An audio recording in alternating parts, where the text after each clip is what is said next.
नमस्कार मंडळी, कसे आहात? होप सो मस्त मजेत आणि आनंदी असताल. आता सगळीकडे दिवाळी दसऱ्याची लगबग चालू झाली आहे. जिकडे बघावं तिकडे सगळेच जण तयारीला लागले आहेत. बायकांची घर आवरण्याची लगबग, लहान मुलांची फटाक्यांसाठीची आतुरता आणि आमच्यासारख्या ऑफिसवाल्यांची दिवाळी बोनसचे वेध. असो, आज आहे दसरा आणि माझ्याकडून तुम्हा सगळ्यांना आणि तुमच्या परिवाराला दसऱ्याच्या हार्दिक हार्दिक शुभेच्छा. हॅपी दसरा. या दसऱ्यापासून तुमच्या सगळ्यांच्या आयुष्यात सुख समृद्धी आणि धनसंपत्ती मिळो हीच ईश्वरचरणी प्रार्थना. आज दसऱ्यासोबतच गुरुवार पण होता आणि माझी दिवसाची सुरुवात पहाटे 5 वाजेपासून झाली. अंघोळ करून मी सगळ्यात पहिले रांगोळी काढली. सण आणि रांगोळी यांचं एक वेगळंच कनेक्शन आहे. सणावाराला रांगोळीला एक वेगळंच महत्त्व आहे. मी कितीही मोठी जरी रांगोळी काढली ना तर थोड्याच वेळात पार्थला ती मोडायचीच असते. म्हणून मी एक छोटी सिंपलच रांगोळी काढली आणि नंतर उंबरठा पूजन करायला घेतले. मी अमावस्या, गुरुवार किंवा मग आपले सण या दिवशी उंबरठा पूजन करते. त्यात जास्तीचं काही करायचं नसतं.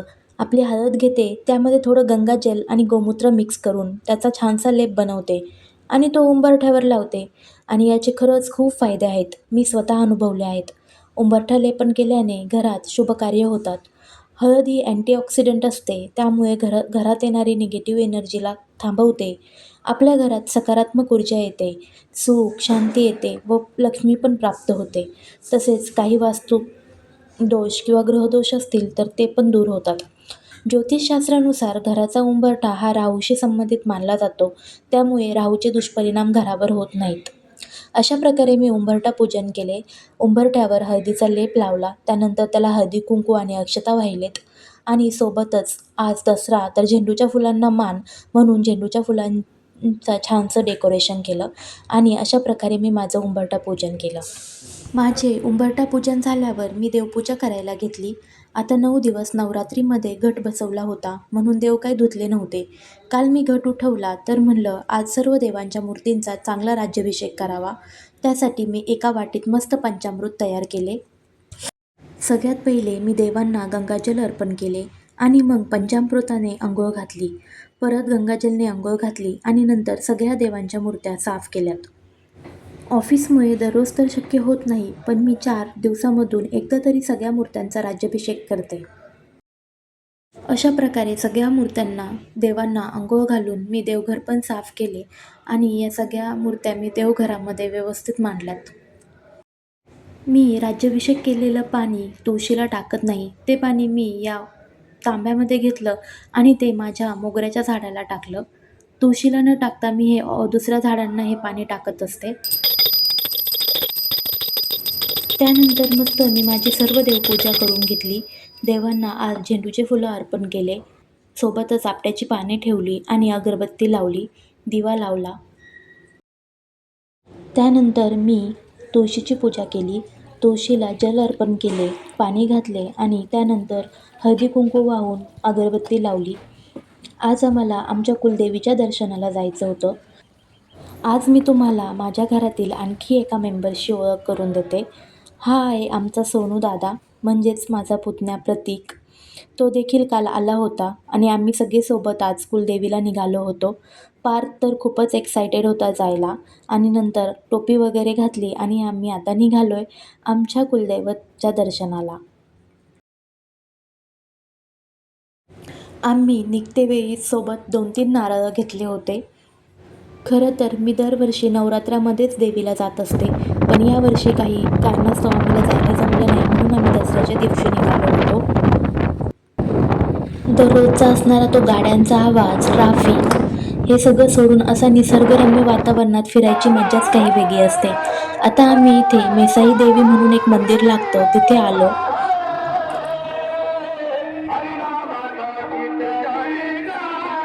हे देवी मंदिर आम्ही कुलदेवतेला जातेवेळी आम्हाला मध्ये लागतं.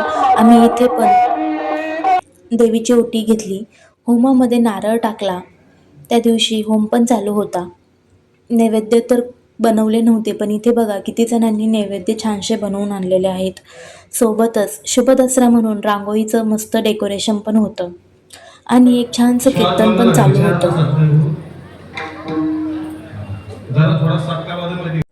आम्ही बाहेर दर्शन वगैरे करून आल्यानंतर इथे मोठासा मिकी माऊस लावला होता. पार्थ लांबून चल-चल म्हटला होता आणि इथे आल्यानंतर बसायला घाबरत होता. त्याला मी बस बोललं होतं, पण तरी तो काही ऐकत नव्हता. शेवटी तो तिथल्या काकूंचा दादा त्याला बसून दाखवत होता की कशा उड्या मारायच्या, पण तरी पार्थ घाबरतच होता. थोडा वेळ तिथे घालवून आम्ही निघालो आमच्या कुलदेवीच्या दर्शनाला. आमचं कुलदैवत शिरूर तालुक्यातील कवठे यमाई हे आहे. आम्ही जरी नगर जिल्ह्यातले असलो तरी माझे सासरकडचं कुलदैवत हे शिरूर जिल्ह्यामध्ये येतं. इकडे खूप चांगले डोंगर वगैरे असतात, मस्त निसर्गरम्य वातावरण असतं. मला माहीत होतं इकडे पाणी असतं, म्हणून मी सोबत घट पण आणला होता.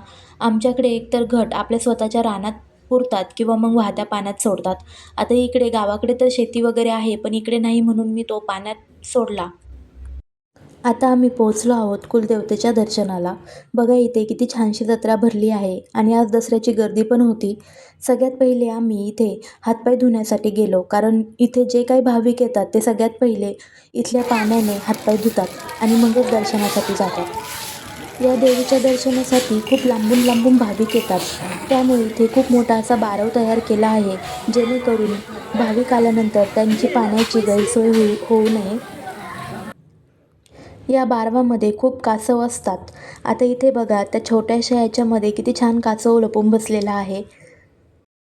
सहसा गर्दीमध्ये गेल्यानंतर पार्थ खूप वेड्यासारखा करतो, पण यावेळेस इथे तो खूप एन्जॉय करत होता. त्याला खूप मजा येत होती. आम्ही हातपाय वगैरे धुवून बाहेर आलो आणि मग पार्थच्या बाबांनी इथे ओटीचं सामान घेतलं आणि तोपर्यंत मी इकडे प्रसाद म्हणून पेढे घेतलेत. पार्थने पेढे तिथेच खायला सुरुवात केली होती. देवीला मस्त एक ओटी घेतली. ओटीचं सगळं साहित्य घेऊन आम्ही निघालोय आता दर्शनाला. दर्शन रांग खूप मोठी होती. तुम्हाला एक सांगते, मी जेव्हा कधी कोणत्या मंदिरात दर्शनाला जाते ना, तेव्हा कधीच मुखदर्शन घेत नाही. रांग कितीही मोठी असली तरी पण मी रांगेत राहूनच दर्शन घेते. आता इथे आम्ही रांगेत उभं राहिलो आणि पार्थ वेड्यासारखं करायला लागला होता आणि तो त्याच्या बाबांनाच जास्त त्रास देत होता.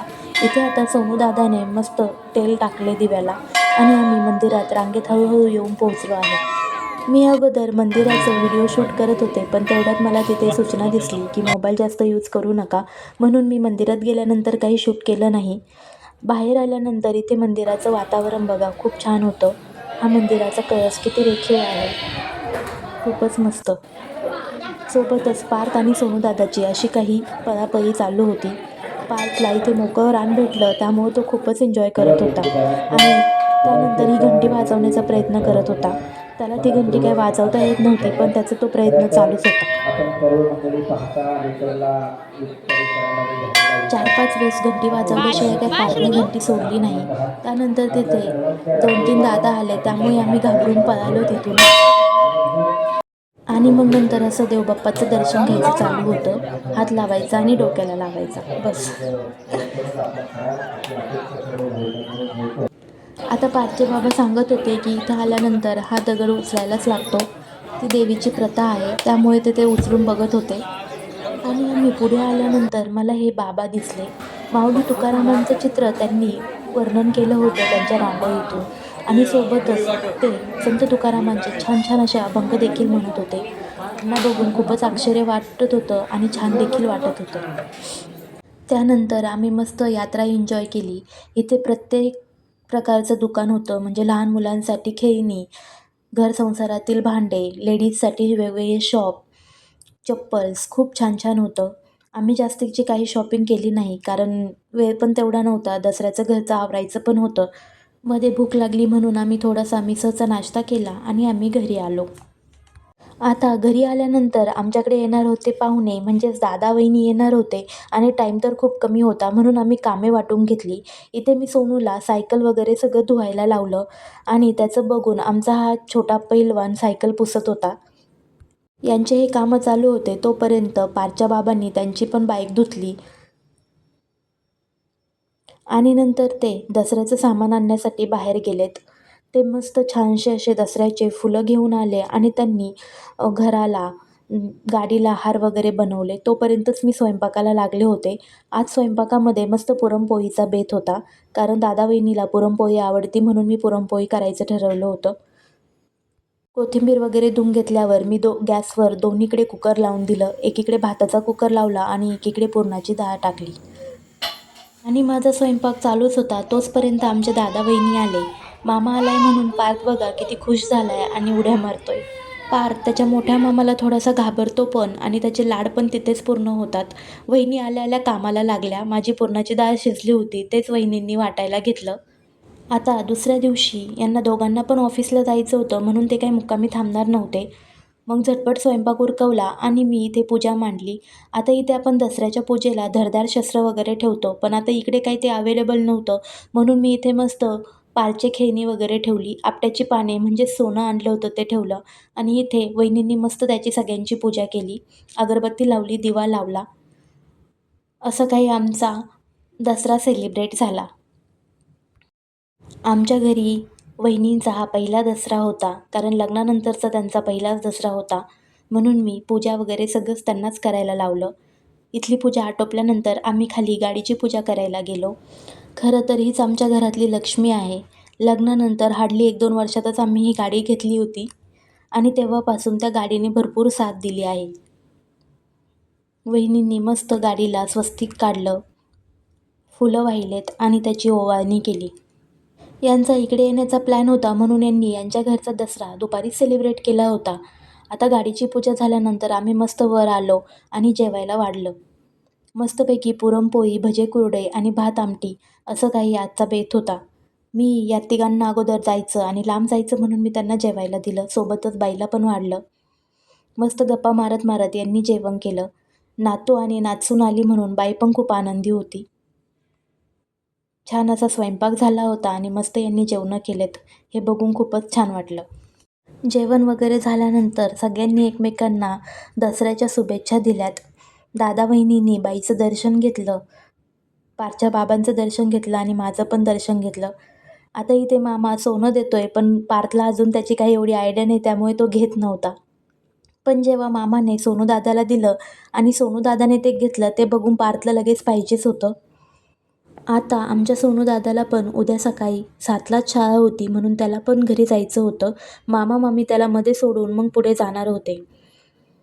इथे सगळेजण एकमेकांना सोनं देत होते आणि ते बघून पार्थला पण इंटरेस्ट आला. तो पण इकडून तिकडून सोनं गोळा करून सगळ्यांना देत होता आणि सोबतच दादा वहिनी दर्शन घेत होते तर त्यांनी पण त्याच्या बाबांचं दर्शन घ्यायला सुरुवात केली. बाई बोलत होती माझं घे, तर पार्थ फक्त त्याच्या बाबांचंच इथे दर्शन घेत होता बघा. असा काही सिंपल दसरा सेलिब्रेट करून आता सोनू दादा, दादा वहिनी निघालेत त्यांच्या घरी. पार्थ पण मामाच्या मागे लागलाय. खाली पार्किंगपर्यंत सोडवायला निघालाय. आपल्या घरी असे पाहुणे आले ना तर एकदमच आनंदाचं आणि उत्साहाचं वातावरण निर्माण होत असतं. पण तेच पाहुणे जर फक्त थोड्या वेळासाठी आले ना तर खूपच वाईट वाटतं. असं वाटतं की त्यांनी आणखीन 1-2 दिवस राहावं. इथे सगळ्यांना बाय करून हे निघालेत आणि अशा काही प्रकारे आम्ही दसरा सेलिब्रेट केला. व्हिडिओ तुम्हाला कसा वाटला कमेंट करून नक्की सांगा. लाईक, शेअर आणि सबस्क्राईब करायला विसरू नका. भेटूया अशाच एका नवीन व्हिडिओमध्ये. तोपर्यंत स्वतःची काळजी घ्या. Take care. बाय.